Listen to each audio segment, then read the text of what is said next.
तो धनंजय जी, ये जो अभी विनय शुक्ला जी ने बताया, ये सारे फैक्टर तो पहले भी थे, लेकिन भारत अमेरिका के पक्ष में झुका हुआ था, ये हम सब जानते हैं। रूस को इसकी शिकायत भी थी, लावारोव साहब खुलकर बयान भी देते रहे थे उसके बारे में।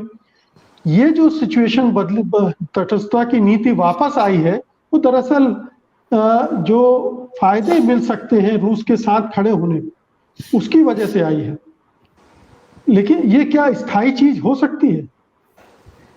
देखिए, एक बहुत महत्वपूर्ण चीज है जो विश्व में हो रही है, जिसके बारे में वेस्ट उतना खुल के नहीं बोल रहा है। दो तीन घटनाएं अगर आप हाल फिलहाल की देखें, जिस तरीके से अमेरिका ने अफगानिस्तान से एग्जिट किया, एक वो। दूसरी बात, यूक्रेन के साथ अगर हम थोड़ा सा इतिहास में जाएं तो लगातार उसको नेटो मेंबरशिप की बात की जा रही थी, लेकिन जब वहां पे रशियन इन्वेजन हुआ तो अमेरिका ने ये बहुत कैटेगोरिकल पोजीशन लिया कि वो ट्रुप्स नहीं भेजेंगे ग्राउंड्स पर, और जो भी लोग हैं समर्थन करेंगे उनको हथियार देंगे, वहां पे एक रेजिस्टेंस खड़ा करेंगे।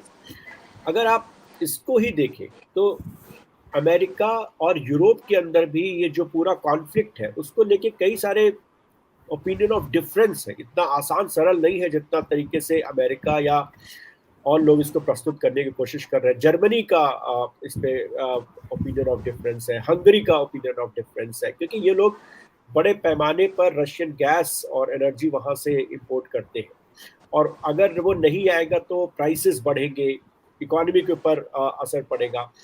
और ये जो एक चीज है, कहीं ना कहीं ये भी दिखता है कि अमेरिका जो पहले पूरे वर्ल्ड में अपने सैन्य अड्डे या इंटरवेंशन करता था, वो उससे अभी अपने आप को विड्रॉ कर रहा है। वो चाहे अफगानिस्तान हो, चाहे यहाँ पर ना जाना हो, वो एक विड्रॉ दिख रहा है लोगों को। तो ऐसी स्थिति में ये जो तमाम बदलते हुए इंटरनेशनल ऑर्डर है, इसमें कौन कहाँ खड़ा होगा? चाइना ने एक तरह से दिखाया है कि वो रशिया के साथ खड़ा होगा। अब अगर भारत की बात करें तो जो वेस्टर्न हमारा इंक्लिनेशन भी था, डेफिनेटली वो मार्केट इकोनॉमी, लिबरलिज्म, 1991 के बाद बहुत सारी चीजें हुई, वो एक बात है।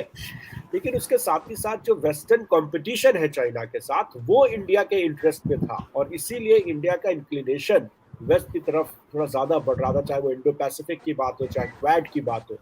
लेकिन आज एक ऐसी परिस्थिति खड़ी हुई है जिसमें हमें लगता है कि शायद रशिया और चाइना एक ब्लॉक बन जाए। अगर वेस्टर्न प्रेशर रशिया के ऊपर ज्यादा रहे, जो उनको देखना पड़ेगा, अगर ये बहुत बड़ा प्रेशर रहा, उनकी इकॉनमी सस्टेन नहीं कर पाई और तमाम चीजें आई, तो ये एक ब्लॉक बनता हुआ आता है। तो अगर ये ब्लॉक बनेगा, बिकॉज हमारा चाइना के साथ बहुत सारे इश्यूज हैं, लैंड बॉर्डर डिस्प्यूट्स हैं, हम नहीं चाहेंगे कि ये इतना एक फॉर्मिडेबल ब्लॉक, एक तरफ चाइना, दूसरी तरफ भारत, जिसके ऊपर बहुत ज्यादा निर्भर करता है हथियार इंपोर्ट करने के लिए, वो उस तरफ खड़ा हो जाए। ऐसी स्थिति भारत अवॉइड करना चाहता है, और इसीलिए भारत की ये पोजीशन है।